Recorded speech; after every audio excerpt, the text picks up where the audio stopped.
Então vamos fazer a leitura aqui, como nós fizemos, dos versos de 1 a 11. Semana passada nós ficamos aqui entre os versos 1 a 5. E hoje, se Deus quiser, nós faremos a exposição do restante dos versos 6 a 11. Então o capítulo 6 de Romanos diz o seguinte: que diremos então? Continuaremos no pecado para que a graça aumente ainda mais? De modo nenhum. Como viveremos ainda no pecado, nós que já morremos para ele? Ou será que vocês ignoram que todos nós que fomos batizados em Cristo Jesus, fomos batizados na sua morte? Fomos sepultados com ele na morte pelo batismo, para que, como Cristo foi ressuscitado dentre os mortos pela glória do Pai, assim também nós andemos em novidade de vida. Porque se fomos unidos com ele na semelhança de sua morte, certamente o seremos também na semelhança da sua ressurreição, sabendo isto, que a nossa velha natureza foi crucificada com ele, para que o corpo do pecado seja destruído e não sejamos mais escravos do pecado. Pois quem morreu está justificado do pecado. Ora, se já morremos com Cristo, cremos que também viveremos com ele. Sabemos que, havendo Cristo ressuscitado dentre os mortos, já não morre. A morte não tem domínio sobre ele, pois, quanto a ter morrido, de uma vez para sempre morreu para o pecado, mas quanto a viver, vive para Deus. Assim também vocês considerem-se mortos para o pecado, mas vivos para Deus em Cristo Jesus. Então, queridos, vamos aqui dar continuidade, como eu falei, e vamos falar a respeito dos versos de 6 a 11.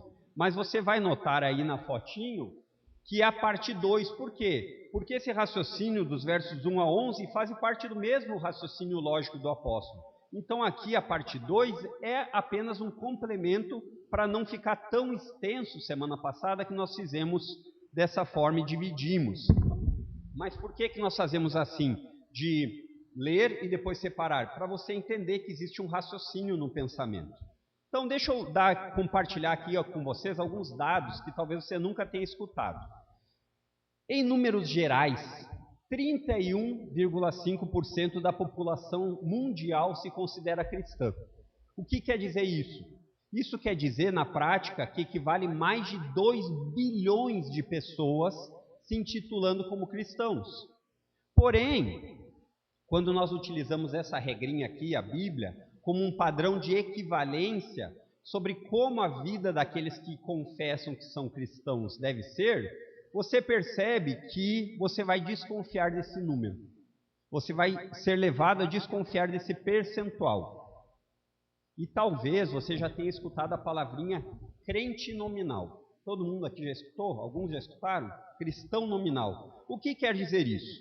Quer dizer um grupo de pessoas que se dizem cristãos, têm até uma rotina religiosa, mas que nunca nasceram de novo. Lembram da semana passada? Novo nascimento e ser cristão são simultâneos. Não dá para, é até uma incoerência dizer assim: eu sou um cristão que nasceu de novo, porque isso é o exigido, isso é o normal, o nascer de novo. E como nós vemos isso? Por meio de pessoas que não têm o desejo crescente de conhecer a Jesus e que a sua vida não expressa diferença nenhuma.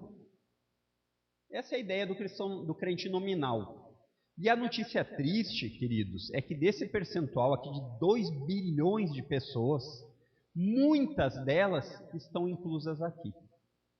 E embora essas pessoas sejam super sinceras, e se você fizesse uma conversa com ela, você veria que ela não está mentindo, mas o problema é que ela está sinceramente equivocada. E o apóstolo Paulo aqui fala, nesse capítulo 6, a respeito da união com Cristo. E quais são as reais mudanças que ocorrem? É isso que nós já temos visto. Em outras palavras, o apóstolo ele vai demonstrar marcas reais na vida do crente. Marcas que são inevitáveis e indispensáveis que acontecem naqueles que estão unidos a Cristo. Por quê? Capítulo 6 mostra aqui, porque eles foram libertos do domínio do pecado. Essa é a ideia. E o meu objetivo aqui essa manhã é que você possa compreender mais uma vez, se você ainda não compreendeu, o que significa nossa união com Cristo. Em primeiro lugar, aqui nos versos 6 e 7, livres do domínio do pecado. A nova vida é marcada pela crucificação da velha natureza. Olha aí o verso 6 o que diz. Diz assim: sabendo isto, que a nossa velha natureza foi crucificada com ele, para que o corpo do pecado seja destruído e não sejamos mais escravos do pecado. O ponto do apóstolo Paulo aqui no capítulo 6 é destacar que na união com Cristo nós somos livres do domínio do pecado. No capítulo 7, Paulo vai falar sobre ser livres do domínio da lei. E aí você percebe que a sequência que Paulo faz aqui no capítulo 6, ela mostra os desdobramentos dessa união que liberta do pecado, ou que liberta do domínio do pecado. E da verdade objetiva, uma verdade objetiva que está ligada na vida do crente. Então você percebe que ele vai dizer aqui, em linhas gerais, morto para o pecado, mas vivo para Cristo. E encontramos novamente aqui uma palavrinha no começo, uma repetição que Paulo tem feito aqui nesses versos até o 11, para falar que é importante. Por que nós sabemos disso? Porque Paulo repete, ele diz assim no começo do verso 6, sabendo isto. Então, olha, isso aqui é uma verdade objetiva que precisa ser relembrada constantemente sobre a vida do cristão. E o que ele vai dizer a respeito disso? A velha natureza que ele diz que foi crucificada é equivalente ao velho homem. Vocês viram o que nós cantamos aqui? Essa é a ideia de uma natureza humana pecaminosa, herdada, mas que chega um momento que na união com Cristo ela é abandonada. E Paulo utiliza esse termo aqui de velho homem ou velha natureza e com frequência na carta aos Romanos. E isso dá para entender o seguinte, quando fala de velha natureza, velho homem, é um termo utilizado para Paulo para falar daqueles que ainda vivem segundo a natureza humana. Qual é a natureza humana? Aquela que é herdada em Adão. Uma natureza humana pecaminosa. E você percebe que o que Paulo enfatiza aqui no comecinho é que essa velha natureza, aconteceu algo com ela. Olha aí no verso 6, ele diz assim: essa velha natureza foi crucificada com Cristo. E o que é isso? Isso é o equivalente a dizer que ela vai gradualmente sendo destruída na medida em que a regeneração começou na sua união com Cristo. Então, qual é a ideia? A regeneração é tornar vivo. Isso quer dizer o verbo regenerar, tornar algo diferente, novo. No sentido bíblico, a regeneração é gerar novamente. Então, não meramente da natureza humana, mas do Espírito de Deus. Essa é a ideia. A natureza que todos têm Adão, que todos carregam desde o nascimento, ela é incapaz de receber o reino de Deus. É isso que Paulo vai falar lá 1 aos Coríntios, no capítulo 15, verso 50. E a ideia do que o apóstolo vai falando aqui no verso 6, que ele diz, é que na medida e na proporção que nós estamos unidos em Cristo, nós somos renovados para um novo viver. Então você percebe que às vezes a pessoa escuta e fala assim, de novo, Paulo repete, é porque você precisa ser relembrado diariamente dessas verdades. E essa vida nova, ela é nova porque a velha foi crucificada na cruz. Gálatas 2,19 fala isso. E é importante você entender que essa crucificação, ela enfatiza dois aspectos. Tanto o motivo, para quê, é isso que ele diz aqui no verso, ele vai falar para quê, sabendo que a nossa velha natureza foi crucificada com ele, para quê, então tem um objetivo, para que o corpo do pecado seja destruído, mas também ela enfatiza os efeitos, que vai estar no finalzinho do verso 6. Qual é o efeito? Não sejamos mais escravos do pecado. Entendeu? O raciocínio do apóstolo Paulo é muito fácil de ser acompanhado. O que nós poderíamos dizer aqui, que ele ensina lá em Gálatas, é: os que são de Cristo, eles crucificaram as paixões e os desejos da natureza humana. E quando eu falo isso, natureza humana, você tem que entender que não é que ser humano é ruim, mas a natureza humana longe de Cristo. E essa natureza humana longe de Cristo é uma natureza pecaminosa. Certo? Então olha aí comigo, acompanhe e continue no verso 6 aí. O motivo da crucificação. para que o corpo do pecado seja destruído. É simples, é direto e é claro. Por isso a velha natureza foi crucificada, para que o corpo do pecado seja destruído. E o corpo do pecado que o apóstolo está usando aqui é um hebraísmo. O que é um hebraísmo? É uma expressão da língua hebraica. Isso significa a mesma ideia de um corpo pecaminoso ou de uma natureza pecaminosa. Para que foi crucificado? Para que a natureza humana pecaminosa seja destruída. Tem um objetivo. Aí você depois vê o efeito da crucificação ainda no verso 6. Ele afirma o propósito da destruição. Por quê? Como filhos de Adão, somos completamente o que o verso diz, o verso 6? Não sejamos mais escravos do pecado. Então, não ser mais quer dizer que você era. A partir da união com Cristo, você não é mais, mas antes você era. Então, o objetivo aqui é, como filhos de Adão no nascimento, agora em Cristo, sermos libertos desse domínio do pecado. O ensino do apóstolo é muito fácil de ser seguido. Talvez não seja fácil de ser engolido, mas ele é fácil de ser seguido. Então, o que nós poderíamos aqui fazer, uma reformulação da frase é: Cristo veio nos resgatar do poder do pecado, o qual tem domínio sobre a natureza humana. E a velha natureza, que Cristo veio nos libertar, ela é passada de pessoa a pessoa desde o nascimento. Lembram disso? Por que isso é importante repetir? Para que você não ache que você não está preso no domínio do pecado sem Cristo. E esse é o objetivo de Jesus ter vindo. E aí agora precisamos ficar aqui um pouquinho mais no verso 6, a parte B aqui que diz assim: não sejamos mais escravos do pecado.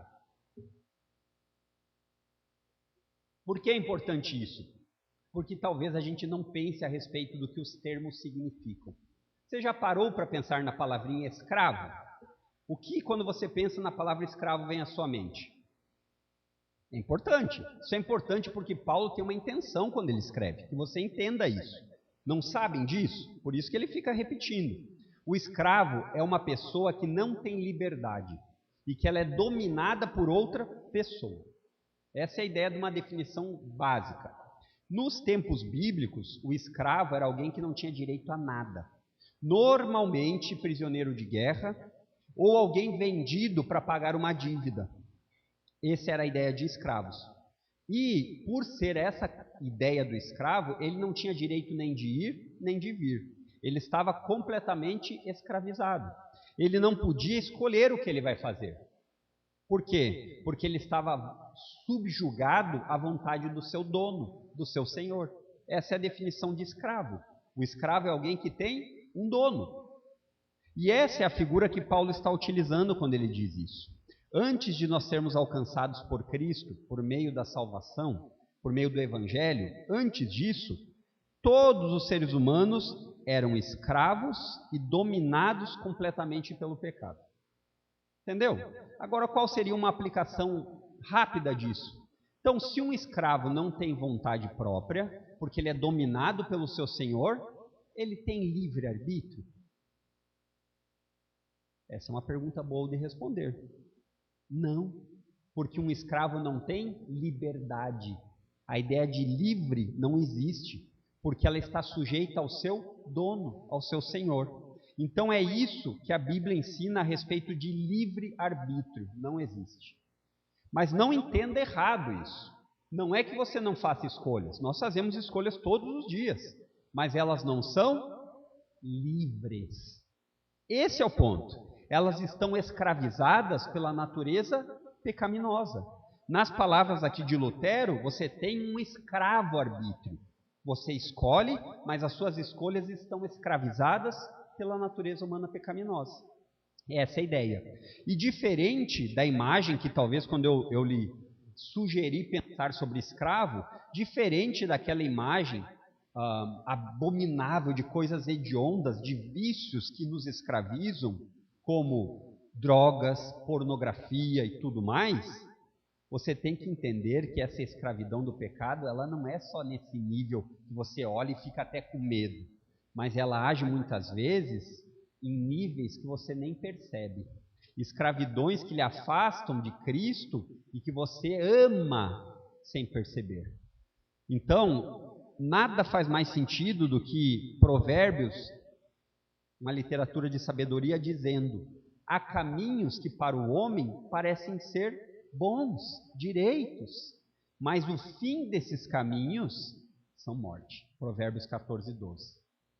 Então, a versão pós-moderna dessa escravidão que eu estou falando aqui, que Paulo nos ensinou, ela pode ser descrita numa frase nos nossos dias: o que importa é você ser feliz. Essa é a maior mentira da escravidão do pecado.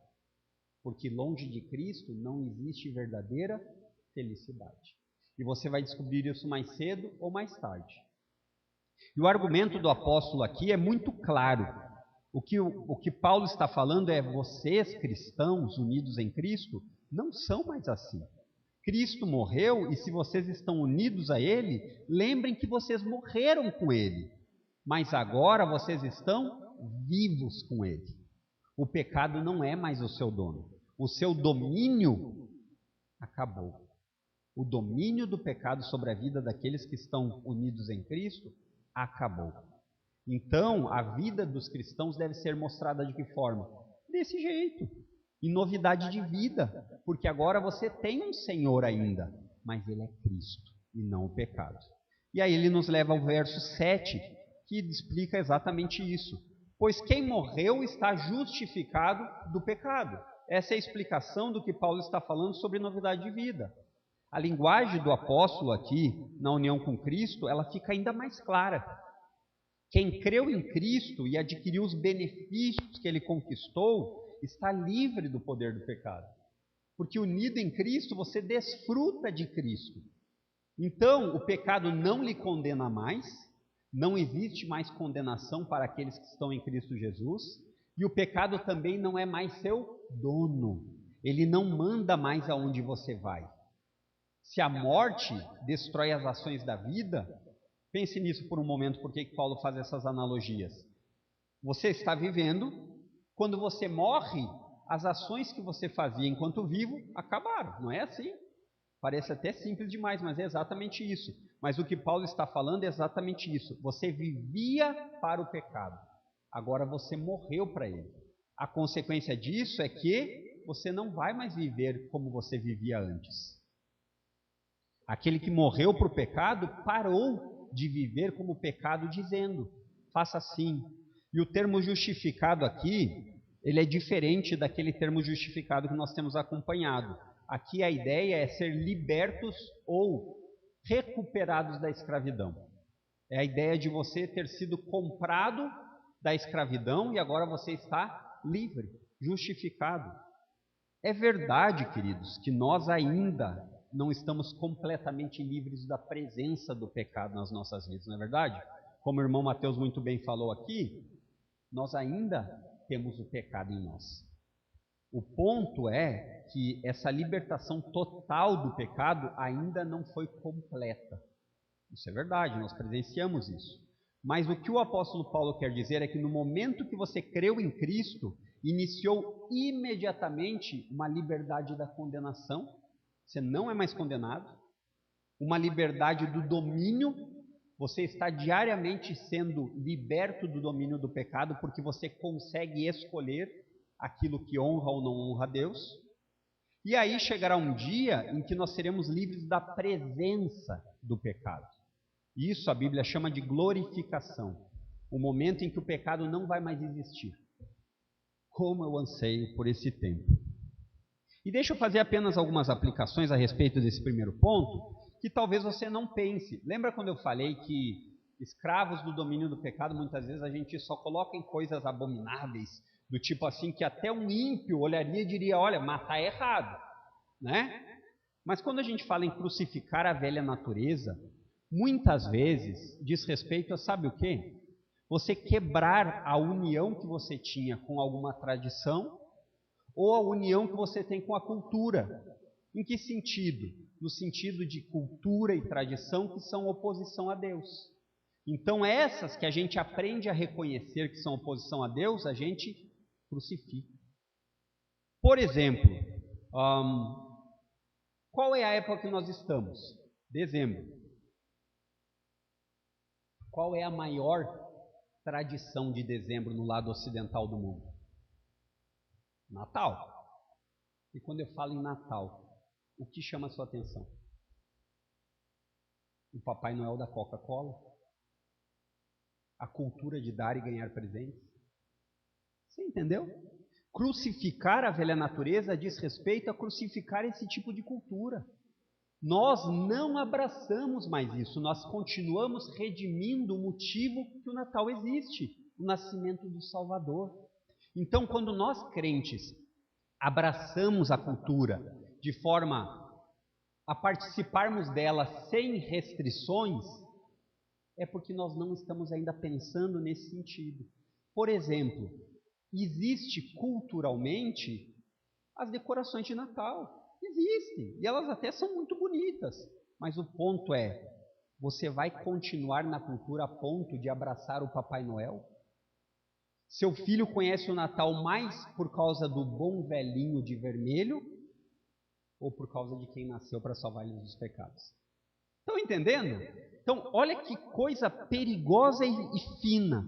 A distorção do Natal, ela não vem com dentes diabólicos, mas ela se demonstra por meio de luz brilhante, luzinhas de Natal.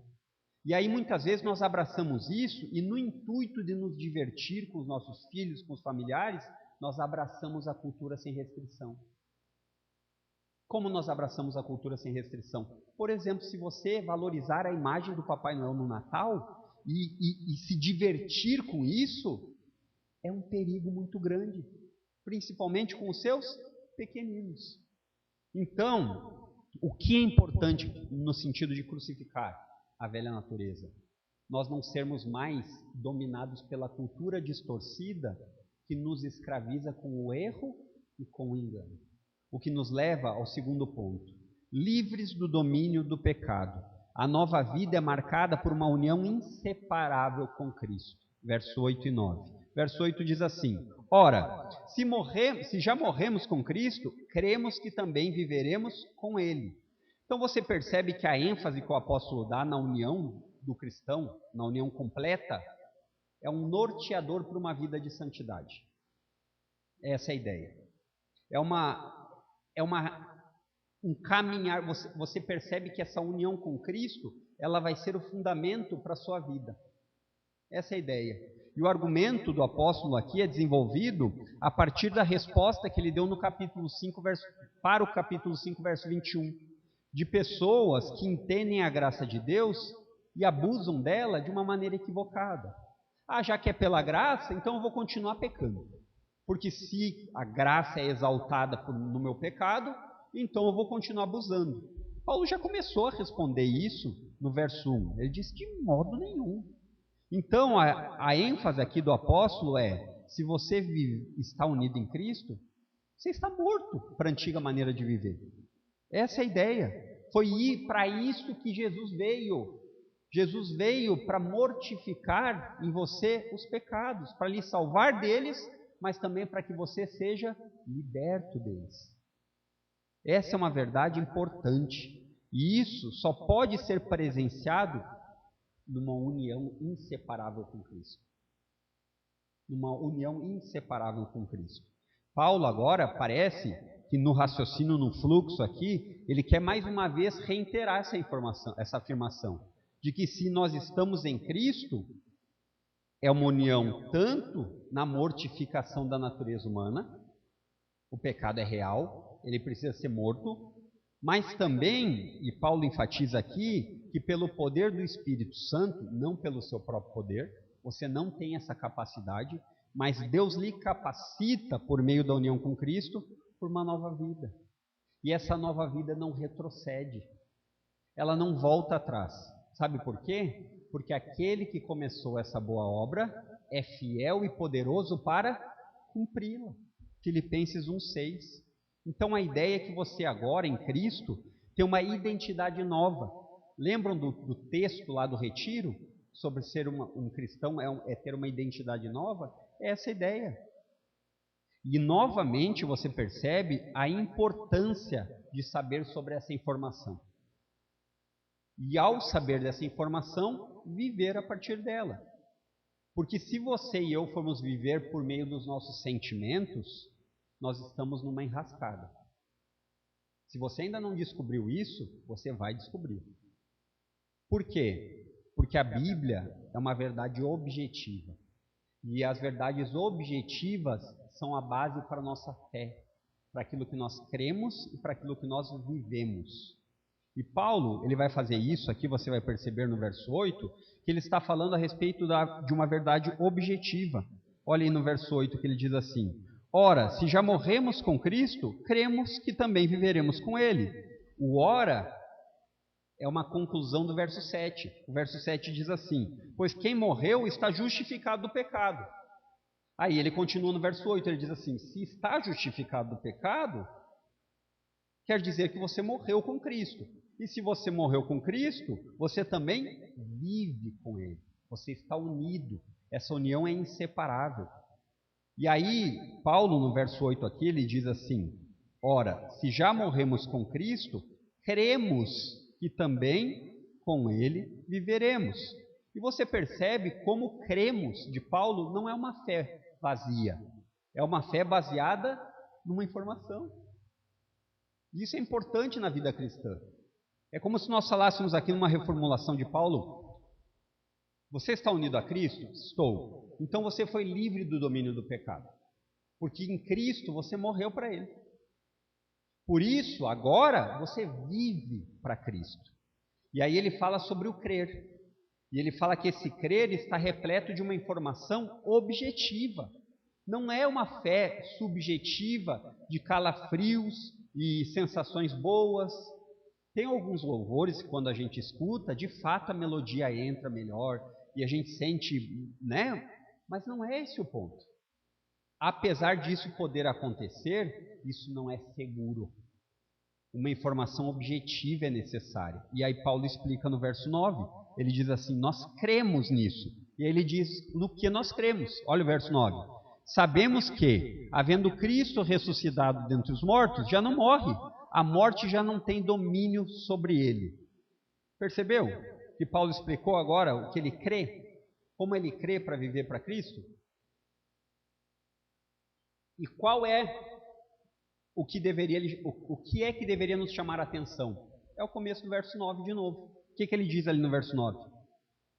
Sabemos que quem sabe é porque tem uma informação e essa informação foi adquirida e crida. Você percebe isso? Você percebe que essa base do que nós sabemos, que Paulo fala, é aquilo que serve de base para o que você vai crer. Faz diferença, não faz? Por isso que Jesus decretou a morte da morte na sua morte. Existiu algo objetivo na obra de Cristo. Não é algo subjetivo. Cristo não veio morrer para possibilitar salvação. Ele veio morrer para salvar. E no Evangelho dos nossos dias, que gosta de colocar o homem no centro, dizendo que Cristo proporciona uma ajuda para você se sentir melhor, Cristo veio com um objetivo claro de salvar pecadores. Esse é o objetivo. Jesus desceu do seu trono majestoso nos céus para morrer e ressuscitar. E tendo feito isso, o texto nos diz que ele venceu a morte. Sabemos que, havendo Cristo ressuscitado dentre os mortos, já não morre. A morte não tem domínio sobre ele. Por meio da sua morte, o que aconteceu? Jesus cumpriu a tarefa que o Pai lhe deu, de vir substituir pecadores, de vir resgatar os pecadores da escravidão e do poder do pecado. É isso, é o objetivo. E uma vez que ele fez isso, ele matou a morte. A morte não reina mais na vida dos que estão unidos a ele. O último inimigo, a saber, a morte, foi vencido por Cristo. E isso foi anunciado. Então me dê uma prova que Cristo matou a morte. Ele ressuscitou. Dentre todos os líderes, mestres, profetas que podem existir, nenhum venceu a morte. Jesus ressuscitou. Essa é a prova. E isso aconteceu também não foi por mero acaso. Isso aconteceu para que Jesus inaugurasse um novo reino, uma nova humanidade, marcada por aqueles que são unidos a Ele. Essa é a ideia do apóstolo Paulo, que são unidos a Ele na morte, para o pecado, mas especialmente no viver para Deus. E saber dessa informação é essencial. Nossa união com Cristo está marcada por realidades objetivas que aconteceram. Entendeu? Então, talvez aqui você já tenha escutado isso, eu já escutei algumas vezes, que o cristianismo é acusado de ser uma fé cega. O que é uma fé cega? Algo sem cérebro. Não pensa. Eu creio e pronto. Você precisa experimentar. Né? Daí as pessoas pegam o Salmo 34, experimente o Senhor e veja como Ele é bom, e distorcem, e aí falam coisas desse tipo para convencer as pessoas. Mas não é isso que nós devemos fazer. Sabe por que as pessoas acusam o cristianismo de uma fé cega? Porque elas nunca leram a carta de Paulo aos Romanos.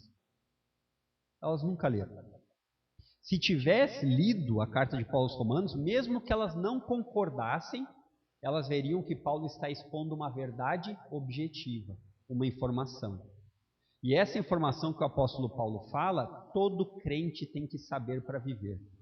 A fé em Cristo tem uma objetividade, uma informação clara. Qual é? Cristo veio salvar pecadores. Por quê? Porque o pecado é real, o pecado tem consequências reais, nós já aprendemos aqui. Quais são elas? Morte espiritual, morte física e morte eterna. Já tem. Essas informações estão claras. E saber disso faz toda a diferença. Agora faça um exercício aqui de imaginação comigo. Imagine que você está numa sala escura e que você nunca esteve antes.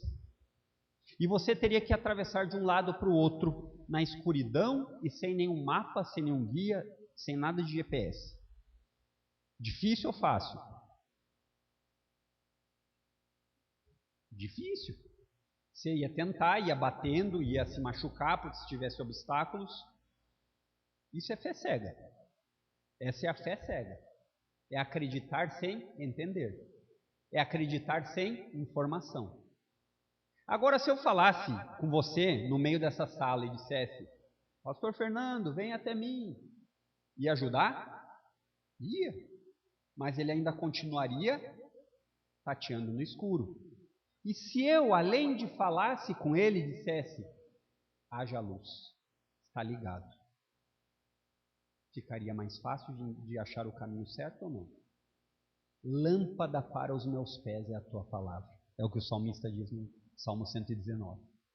A objetividade para nós é que nós não andamos no escuro. E nós não estamos mais cegos. Pelo contrário, nós verdadeiramente enxergamos. Agora em Cristo, você vê.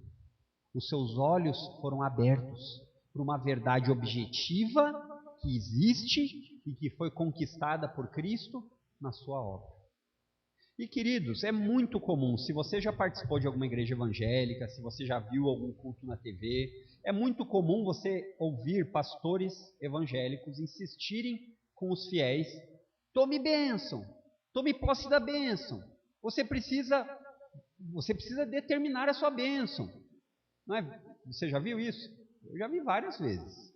E a grande maioria dessas posses, de tomar posses, de receba a bênção, está vinculado, sabe o quê? Ao entendimento distorcido da união com Cristo. Porque Paulo demonstra o que tem nessa informação do tome a posse, receba a bênção. Quer ver a versão bíblica de tome posse, receba a bênção? Esta é uma bênção que eu diria para você: receba. Receba, tome posse. Tome posse. Você está morto para o pecado, mas vive em Cristo, para viver em novidade de vida. E agora você poderia dizer: eu recebo. Estou morto para o pecado mesmo. Porque o pecado é real, A Bíblia trata com seriedade disso. O pecado não se trata de errar a cor da pintura da sua casa e dizer, ai, que pecado, não ficou tão bonito como eu gostei. Não diz respeito a isso. Diz respeito a ser real, ter consequências reais, e por isso é necessário você entender isso, para poder valorizar o que Cristo conquistou por você. E isso não é uma fé cega, longe disso. E quando você entende o que representa a união com Cristo, quando você começa a ser alimentado disso, quando você começa a perceber isso, é muito profundo. E você aí vai entender que não é uma lista de regras do posso ou não posso. Porque a união com Cristo, ela é muito mais profunda que isso, muito mais ampla. Uma mudança completa de vida que atinge a mente e o coração. Paulo diz, é isso que Paulo vai ensinar lá na carta aos Coríntios, capítulo 2, que nós somos agora em Cristo capazes de discernir a vida que nós vivemos com olhos espirituais. Capítulo 2, verso 9. É isso que Paulo diz quando ele diz assim, nem olhos viram, nem ouvidos ouviram o que Deus tem preparado para aqueles que o amam. É esse entendimento de viver uma vida na luz da união com Cristo. É essa a ideia. E você já parou para pensar a respeito disso? O que quer dizer isso? Isso vai guiar o seu dia. Se você começar a pensar na sua união com Cristo de uma maneira completa, vai guiar o seu dia. E eu fico, às vezes, perplexo pensando comigo mesmo, que nós temos essa informação objetiva. Cristo veio morrer por pecadores, o pecado é uma ofensa real contra um Deus santo, e que o mundo vai de mal a pior, porque ele jaz no maligno. Então, a pessoa que ainda está ligada à natureza humana pecaminosa é incapaz de enxergar com essa visão espiritual. Entendeu? Essa visão espiritual, ela não é uma fé cega, mas é uma capacidade de discernimento da vida a partir da Bíblia. E aí eu olho para a vida dos crentes, de pessoas que confessam ser cristãos. E quantos vivem vidas dualistas ainda? Você sabe o que é uma vida dualista? É uma vida que separa o religioso do espiritual. Isso é uma vida dualista. Uma vida que acha que para ser válido, ela bota um selo gospel. Então a música tem que ser gospel. Então tem o samba gospel, o funk gospel, tem o trio elétrico para Jesus. Isso é viver uma vida dualista. Nós somos comprados para viver em novidade de vida. E isso não diz respeito a colocar selo gospel, mas viver a sua vida inteira debaixo do senhorio de Cristo. E isso faz toda a diferença. Então, quando você pensa nisso, é inevitável que você pense assim, eu não posso mais viver essa vida separada. Então eu vou trabalhar, no trabalho eu coloco uma roupa cultural para me adequar a toda a cultura que o mundo oferece. Porque a união com Cristo é inseparável. Você não pode fazer isso. Tanto na morte para o pecado, quanto na ressurreição para a vida. É isso que Paulo está falando. E a minha sugestão aqui, o meu apelo a você, comece a pensar com a mente de Cristo. Como você gasta o seu tempo? Como você gasta o seu dinheiro? Como você se diverte? Como você trabalha? Como você estuda? Porque, de acordo com o que o apóstolo Paulo vai nos ensinando aqui, nós somos livres do domínio do pecado para viver em novidade de vida. E isso está relacionado, viver em novidade de vida é o que Paulo fala em 1 Coríntios 10, 31. Quer coma, quer beba, ou faça qualquer outra coisa, brinque, se divirta, veja televisão, faça para a glória de Deus. Essa é a perspectiva que tem alcançado sua mente? Se você está unido a Cristo, deve ser.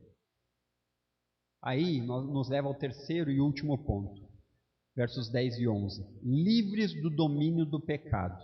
A nova vida é marcada pela crescente semelhança com Cristo. Olha o verso 10 e 11. Pois quanto a ter morrido, de uma vez para sempre morreu para o pecado, mas quanto a viver, vive para Deus. Assim também vocês considerem-se mortos para o pecado, mas vivos para Deus em Cristo Jesus. Então o apóstolo Paulo agora, ele vai como se fizesse uma aplicação do que ele vem afirmando. Então no verso 9 ele diz assim, no verso 9: sabemos que havendo Cristo ressuscitado dentre os mortos, já não morre, a morte já não tem domínio sobre ele. Então a morte não tem mais domínio sobre Cristo. E agora ele vai explicar, já que a morte não tem domínio sobre ele, então quanto a morrer, ele morreu uma vez. Mas quanto a viver, vive para a glória de Deus. Essa é a ideia. E a pergunta que talvez faríamos é, o que houve na morte de Cristo? Eu não sei. Eu sei que a morte existiu, eu acredito nela, porque muitas vezes eu vejo a representação nos filmes, mas o que houve na morte de Cristo? O que aconteceu? Paulo fala, no verso 10, que a morte de Cristo foi de uma vez para sempre. O que quer dizer isso? Quer dizer que o Cordeiro de Deus que tira o pecado do mundo, João 1,29, morreu uma única vez. E essa morte de Cristo foi eficaz e suficiente. Jesus não precisa morrer de novo. Jesus não precisa ser crucificado de novo. A morte dele teve um valor suficiente. E quando nós aprendemos a respeito disso, nós vemos que a morte dele, ela teve um efeito substitutivo. Jesus morreu para que você não precisasse morrer nos seus pecados, mas que você agora morra para os seus pecados. Existe uma diferença absurda. E é importante entender que essa única e suficiente vez que Jesus morreu, ela nos traz uma informação. O poder, o valor dessa morte tem valor eterno. Essa obra tem um valor insuperável. Sabe por quê? Porque não foi meramente nossas mãos humanas, mas foi o próprio Deus que se fez homem e se ofereceu como um pagamento. E essa obra, ela é indispensável porque você e eu não somos capazes de nos salvarmos pelos nossos méritos. Nós não somos. Eu espero que já tenha ficado claro em tantas afirmações que o apóstolo Paulo fala. Então, sendo que a morte de Cristo é suficiente e eficaz, você não precisa participar de campanhas de renúncia. Você não precisa participar de procissões de joelho. Você não precisa fazer nada para acrescentar aquilo que Jesus fez. Olha, é crer em Jesus mais. É crer em Jesus mais. Não. Cristo fez o que era necessário, é suficiente e é eficaz. Lembre disso de uma vez por todas. Não é Jesus e mais alguma coisa. Nem as boas obras. Não é Jesus mais as boas obras. As boas obras são uma consequência de você estar unido em Jesus. A vida crescente de santidade. Então, a ênfase de Paulo aqui, você deve ter percebido nesses dois versos, é um paralelo de morte e vida. Olha o que Paulo fala ali. Verso 10. Pois quanto a ter morrido, de uma vez para sempre morreu para o pecado. Mas quanto a viver, vive para Deus. Você percebe que Paulo, ele tem a intenção de enfatizar uma vida de união inseparável. Uma vida completa. Não é só a morte, é a vida também. Como nós sabemos disso? Você percebe pelo comecinho do verso 11. Ele diz assim como, assim também. Assim também o quê? Da mesma forma que Cristo fez, vocês como discípulos dele, copiam. Assim como. Uma vez que Cristo morreu para quebrar o poder do pecado e agora vive para a glória de Deus, esse deve ser o seu proceder. Assim como. Morra para o pecado e viva para a glória de Deus. E é interessante que nós precisamos lembrar que uma vida em Cristo não é uma vida apática e estática. Se Jesus quisesse uma vida apática e estática, talvez ele tivesse vindo salvar árvores. Mas ele não veio. Ele veio salvar pessoas. E você percebe que essa ideia de um crescimento, ela é uma marca em todas as áreas da vida de todas as pessoas. Quer ver? Uma criança, ela fica criança para sempre? Não. Ela se alimenta para crescer. Um esportista que quer ser bom em alguma coisa, ele fica parado ou ele continua progredindo? Ele continua progredindo. Assim é na vida cristã. Nós não fomos salvos para ficar parados. Ah, já me salvou mesmo agora. Não, nós somos salvos para crescer em semelhança com Cristo. Assim como, verso 11 diz. E esse crescimento, assim como, diário e gradual, na semelhança de Jesus, é o que a Bíblia chama de santificação. É um processo gradual e que vai a sua vida inteira lhe transformando cada vez mais. E você percebe que Paulo faz isso aqui em Romanos, enfatizando o exemplo dessa nossa união com Cristo, para dizer isso. Olha, sua vida no presente, ela não é uma vida marcada por ficar parado. É uma vida marcada por um crescimento em semelhança de Jesus. É isso que Paulo vai falar lá em Romanos 8, 29. Esse é o objetivo de Deus para a sua vida e para a minha. Nos tornar mais semelhantes com o seu Filho. E muitas pessoas, se você nunca fez essa pergunta, talvez você agora possa pensar nela, ou se você já fez, eu vou lhe resumir. Muitas pessoas perguntam, qual é a vontade de Deus para a minha vida? Você nunca fez essa pergunta? Pois Paulo aqui nos resume. E essa resposta que Paulo resume é a base para todas as outras particularidades pessoais de cada um. Então, qual é a vontade de Deus para a minha vida? De tornar cada vez mais parecido com Cristo. Essa é a vontade de Deus para a sua vida. E sendo assim, essa vontade de Deus para a sua vida, lhe tornar mais parecido com Cristo, é a base para todas as outras respostas do dia a dia da sua vida. E isso vai ser presenciado, sabe como? No crescimento em santidade. Hebreus 12, 14. E nós precisamos entender, queridos, que isso não vai acontecer de maneira mágica. Você não dorme sem conhecer nada e acorda conhecendo tudo. Não. Nós precisamos crescer em conhecimento. Percebeu o que Paulo já falou aqui? Não sabeis? Não sabeis? Você precisa crescer em conhecimento.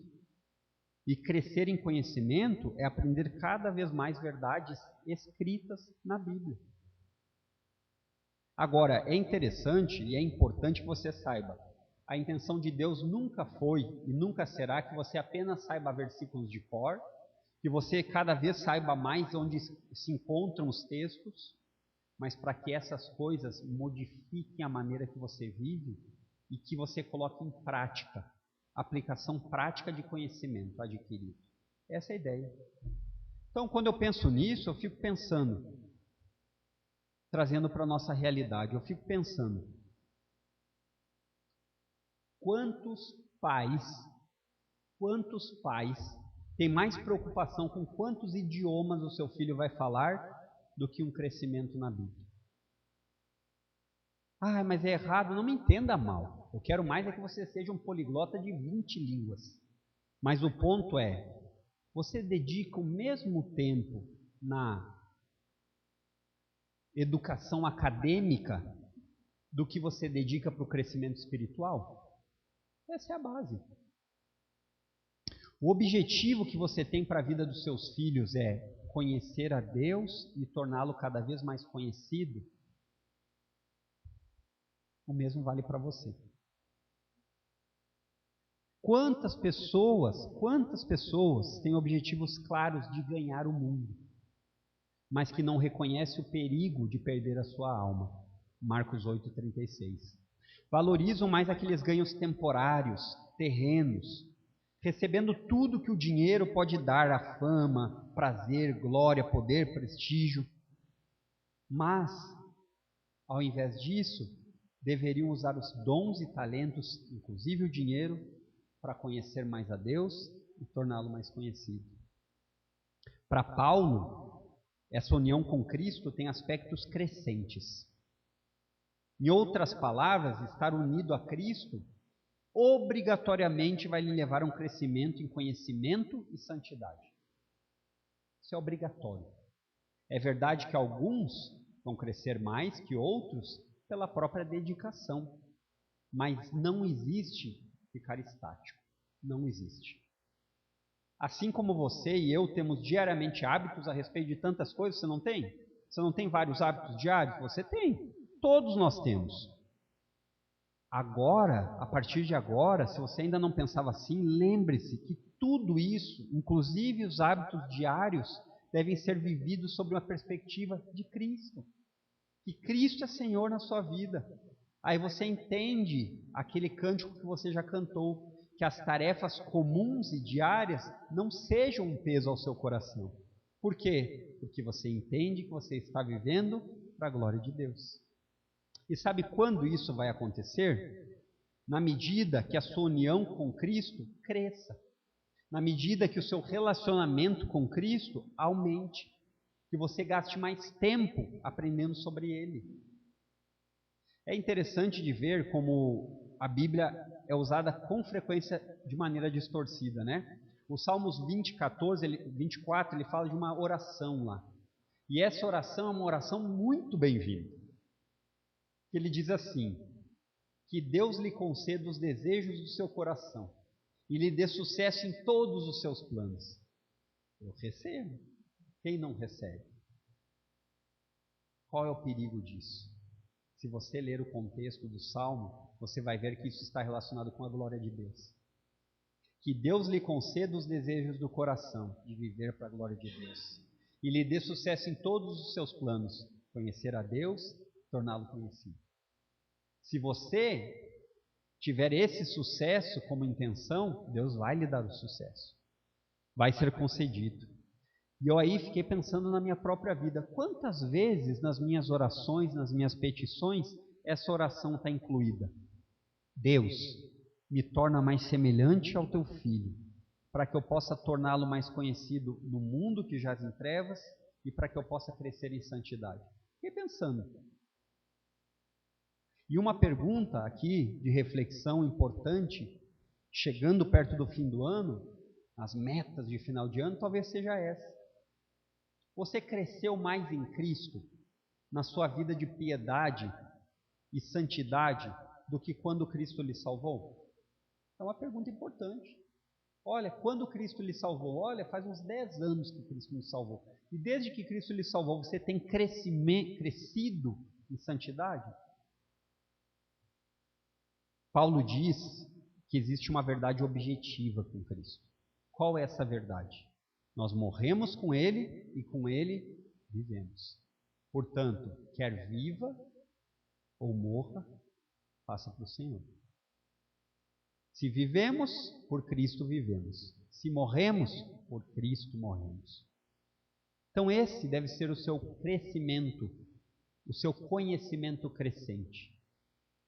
E isso vai ter uma vida prática. Ninguém que cresce em conhecimento sobre algo deve pegar e estacionar esse crescimento. Deve ser compartilhado e vivido. E eu queria aqui lhe dar alguns conselhos para o seu crescimento espiritual em santidade.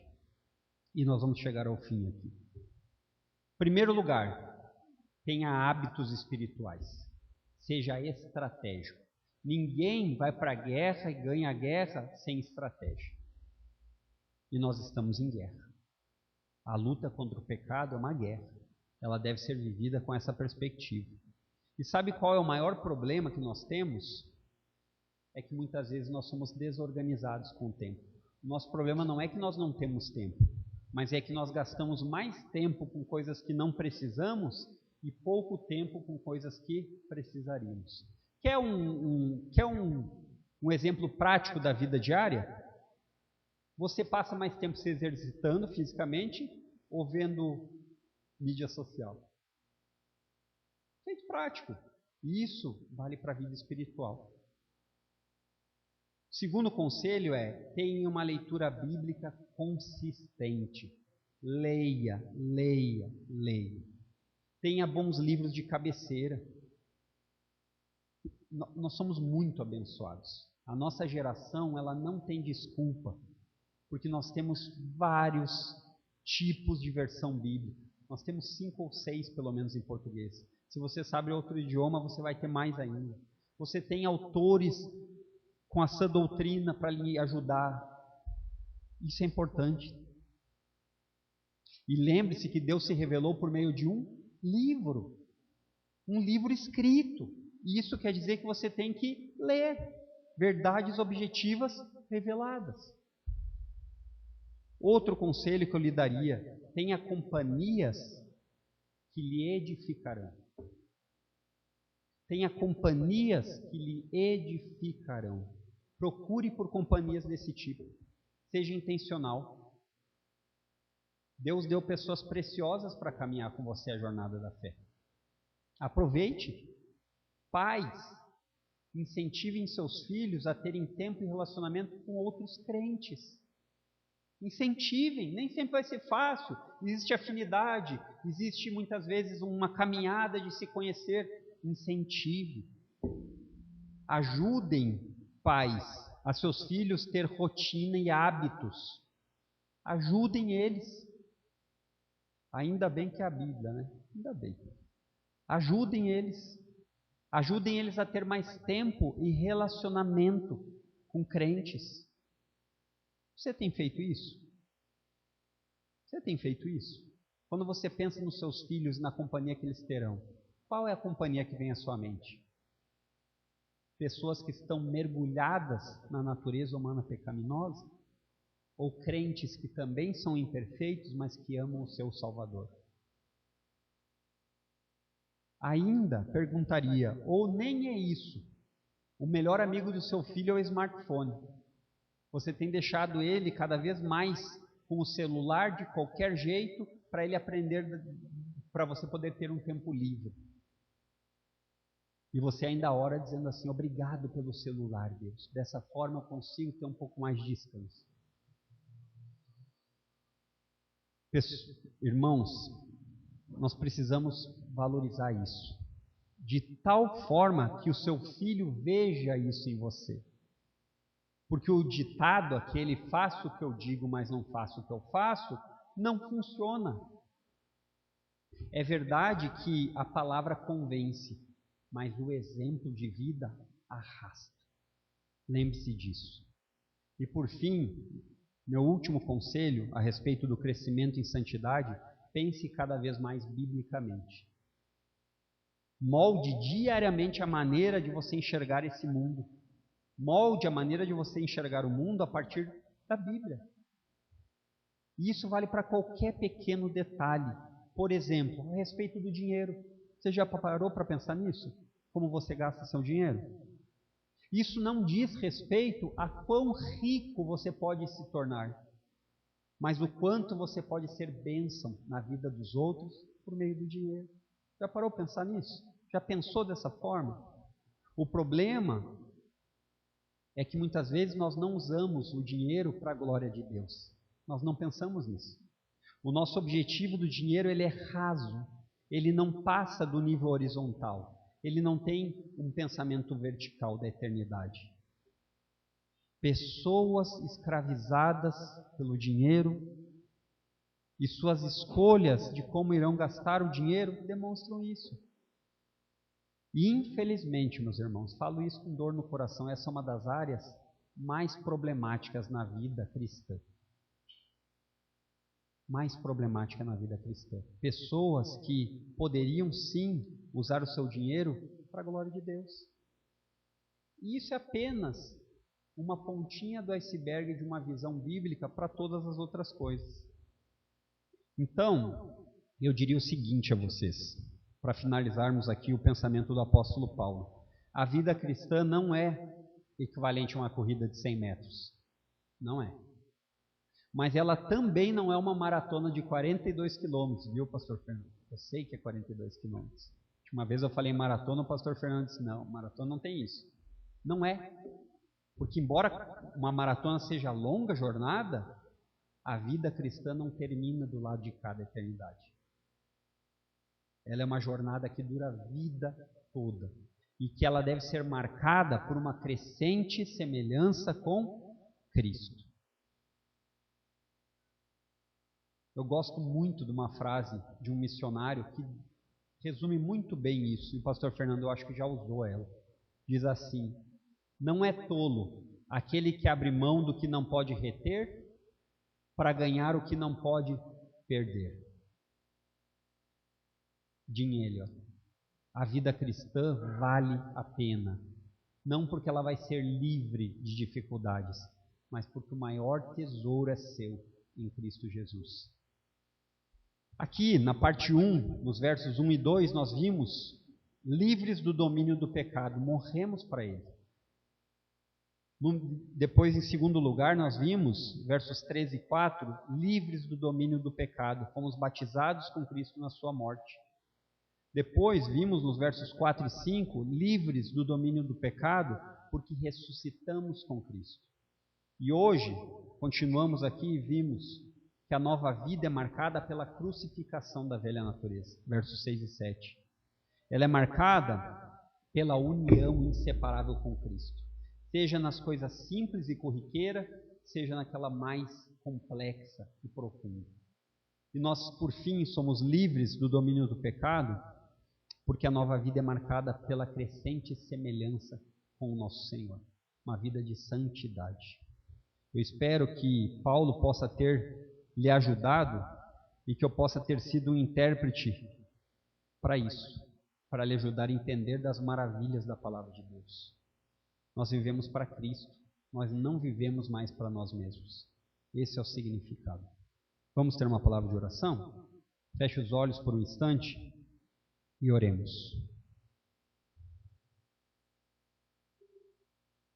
Pai Santo, bendito, digno é o Senhor de toda a honra, toda a glória e todo o louvor.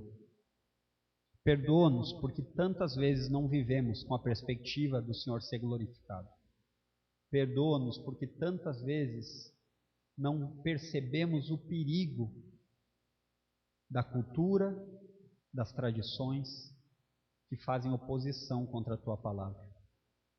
Nos ajuda diariamente a entender aquilo que o Senhor fez, a valorizar aquilo que o Senhor fez e nos deleitar na majestade da pessoa de Cristo.